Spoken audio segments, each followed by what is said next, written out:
लोकसभा चुनाव की तैयारियां तेजी से चल रही हैं। पार्टियां चुनाव जीतने के लिए एड़ी चोटी का जोर लगा रही हैं। ऐसे में समाजवादी पार्टी उत्तर प्रदेश में किन मुद्दों के आधार पर चुनाव लड़ने जा रही है और वो इस बार कितनी सीटें जीतने वाली है। सपा प्रत्याशी अवधेश प्रसाद सिंह का कहना है कि इस बार भाजपा फैजाबाद लोकसभा सीट के साथ साथ पूरे उत्तर प्रदेश में चुनाव हारने जा रही है और केंद्र में इंडिया गठबंधन की सरकार बनने वाली है। इसके अलावा अवधेश प्रसाद ने लोकसभा चुनाव को लेकर हमारे संवाददाता से क्या कुछ कहा, आइए सुनते हैं एक्सक्लूसिव इंटरव्यू। समाजवादी पार्टी और कांग्रेस के गठबंधन के बाद फैजाबाद लोकसभा सीट समाजवादी पार्टी के हिस्से में आई है। समाजवादी पार्टी ने अपने कद्दावर नेता अवधेश प्रसाद को फैजाबाद लोकसभा सीट से मैदान में उतारा है। ऐसे में ये देखना होगा इस बार समाजवादी पार्टी इस बार किन चुनावी मुद्दों के साथ लोकसभा चुनाव में उतर रही है।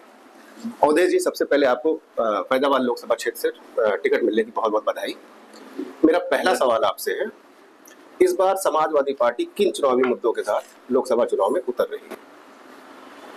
मैं आपका स्वागत करता हूँ और होली का ये पावन पर्व है। इस पर्व के लिए इस पर्व पर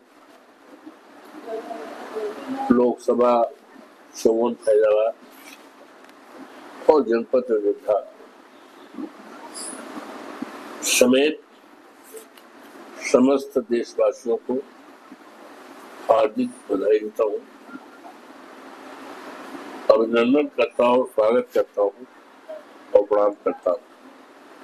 ये त्योहार सभी सम्मानित देशवासियों के लिए,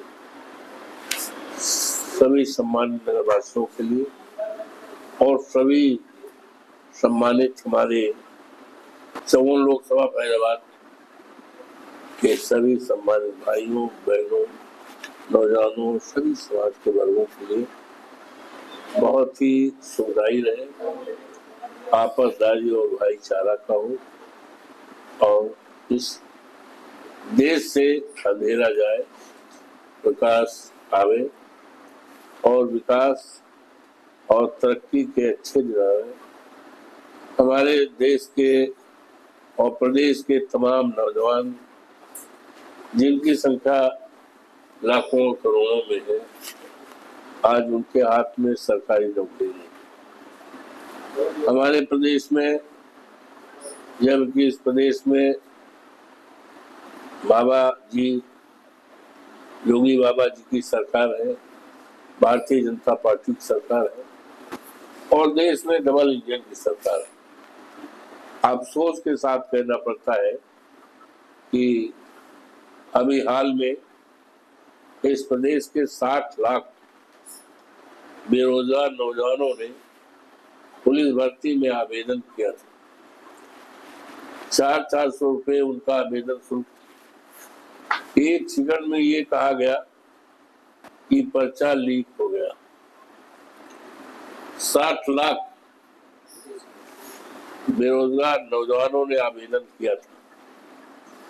कितना बड़ा धन, कितना बड़ा धक्का लगा होगा उन नौजवानों पर, उनके माँ बाप पर और उनके परिवार वालों पर, जिनके मन में ये भाव था कि मेरा बेटा जिसको हमने पढ़ाया है, लिखाया है, बड़ा किया है और पुलिस में भर्ती हो जाएगा, हमारा परिवार का सम्मान बढ़ेगा, हमारा परिवार का सहारा होगा। लेकिन एक सेकंड में बाबा साहब की सरकार ने पर्चा लीक कर दिया।